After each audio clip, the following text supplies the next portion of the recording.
আমার কথাটা এই অংশটুকু যুবক যুবতীরা খুব ভালো করে শোনেন। দিনী বোন, যাদের বয়স হায়েজ হয়ে গেছে, যাদের হায়েজ হয়েছে, এখান থেকে শুরু করে সবাই যারা বালেগ হয়েছে আমরা ছেলেরা, সবাই ভালো করে কথাটা শোনেন। বাংলাদেশে পিছন থেকে একটা নতুন সমস্যা রাইজ করতেছে। সমস্যাটা হচ্ছে, এমনিতেই আমাদের ছেলে মেয়েদের মধ্যে হারাম সম্পর্ক ছিল। এর স্কুলে কলেজে বিশ্ববিদ্যালয়ে যাচ্ছে, ফ্রি মিক্সিং এ পড়াশোনা করছে, বাসায় পর্ন দেখছে, ওখানে গিয়ে মেয়ের সাথে হারাম সম্পর্ক হচ্ছে, তারপরে প্রেমের সম্পর্কের নামে জেনা হয়ে যাচ্ছে, জেনা হওয়ার পরে ছেঁকা খেয়ে মাদক, তারপরে গান বাজনা বাদ্যযন্ত্র ইত্যাদি ইত্যাদি, জীবনটা শেষ। এদিকে ওই ব্যভিচারী মেয়েরা কারো কারো ঘরে যাচ্ছে, তারা আমাকে বলতে দেন, ব্যভিচারী মেয়েরা কারো কারো ঘরে যাচ্ছে, ওদেরকে নিয়ে আপনারা আবার সংসার করতেছে। এই হচ্ছে না সিচুয়েশন? একজনের 5টা গার্লফ্রেন্ড, একজনের 4টা গার্লফ্রেন্ড, আরেকজনের 3টা বয়ফ্রেন্ড, 4টা বয়ফ্রেন্ড, এই ধাপগুলো পার হয়ে হয়ে এরা সংসারের জীবনে আসতেছে যখন বয়স হয়ে যাচ্ছে 25-30। সমস্যা কিন্তু এটা ম্যাক্সিমাম সবার ক্ষেত্রে হচ্ছে বলবো না, অনেক একটা বড় অংশ এই সমস্যা ফেস করতেছে। এর মধ্যে এই ফ্রি মিক্সিং এর মধ্যে শুরু হয়েছে নতুন একটা জিনিস, যে ভালোবাসার আবার লিঙ্গ কি, ভালোবাসার আবার এখানেই শুরু হয়েছে ছেলে ছেলে জেনা করা, মেয়ে মেয়ে জেনা করা, ছেলে ছেলে জেনা করা, আর কি বললাম বলেন, মেয়ে মেয়ে জেনা করা। নাউজুবিল্লাহ। এটা কমে লুত, এর শাস্তি আসবে যদি আমরা তওবা করে ফিরে না আসি। এর উপরে এখন শুরু হয়েছে ভালোবাসার আবার ধর্ম কি, ভালোবাসার আবার, আমার সাথে বলেন কি বললাম, ভালোবাসার আবার, এদিকে মনোযোগ দেন, ভালোবাসার আবার কি, ভালোবাসার আবার কি, এই কথাটা, এই স্লোগানটা দিয়ে কি করা হচ্ছে আপনারা শুনেন। অমুসলিম ছেলে মুসলিম মেয়ের সাথে প্রেম করতেছে, অমুসলিম ছেলে মুসলিম মেয়ের সাথে প্রেম করতেছে, বলতেছে ভালোবাসার আবার ধর্ম কি, তুমি আমি একে অপরকে মহব্বত করি, ভালোবাসি, এর মধ্যে ধর্ম আসবে কেন? বলছে তুমি আমার ধর্মে দীক্ষিত হয়ে যাও, অথবা আমি তোমার ধর্ম কবুল করে মুসলমান হয়ে যাব। এই মিথ্যা কথাগুলো প্রলোভন দিয়ে এখানে ওখানে পার্কে নিয়ে গিয়ে, চটপটে ফুচকা খাওয়ায়, কফি শপে নিয়ে গিয়ে, এভাবে আস্তে আস্তে আস্তে আস্তে মেয়েদেরকে লাইনে নিয়ে আসতেছে। আনার পরে শোনেন, কথা আগে শুনেন, বুঝেন। আপনি ঠিক বললেও ঠিক, এটা না বললেও ঠিক, চলতেছে এটাই সমাজে।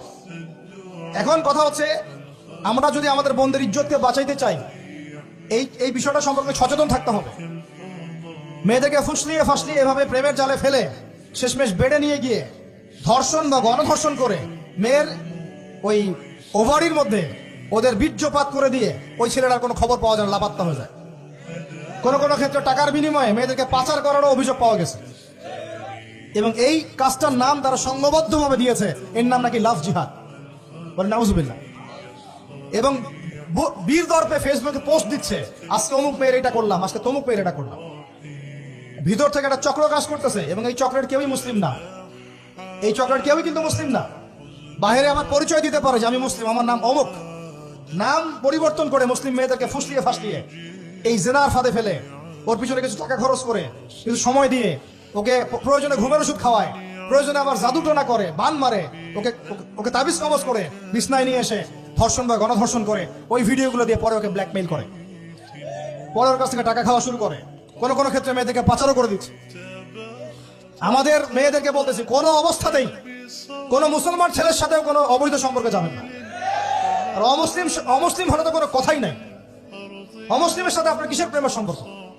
একটা চট দিয়ে দাঁত ফেলে দেওয়া দরকার নেই। অমুসলিম ছেলের সাথে তোমার কিসের প্রেমের সম্পর্ক? পরে যখন এই ছেলেগুলো তোমাকে নিয়ে রেপ করে রাখবে, তখন তোমার আক্কেল হবে? তখন তোমাদের হুঁশ ফিরবে? তখন এসে আমাদের কাছে মেসেজ করতেছে, আমার এই সমস্যা হয়েছে, আমাকে এখন আমি কি করবো বলেন? আমাদের ওয়াইফদের কাছে মেসেজ করে, এরকম এরকম হয়েছে আমার সাথে, আমরা কি করবো বলেন? তো তোমাকে কে যাইতে বলছো এই ছেলের কাছে? তুমি তোমার ইজ্জত ওখানে, তুমি তোমার পায়জামা কিভাবে খুললা সেখানে? আর কিভাবে বলবো বলেন? তুমি একজন মুসলিম ঘরের মেয়ে, তোমার ইজ্জতের দাম নাই, তোমার সম্মানের দাম নাই, তোমার ইজ্জত আবরুর দাম নাই। তুমি কেমন করে নগ্ন হয়ে বাইরে ঘুরতে পারো? তুমি কেমন করে একটা অমুসলিম ছেলের সাথে প্রেমের সম্পর্ক করতে পারো? কিভাবে তুমি একটা অমুসলিম ছেলের সাথে বেড়ে যেতে পারো? তার সামনে তোমার পায়জামা কেমন করে খুলতে পারো তুমি?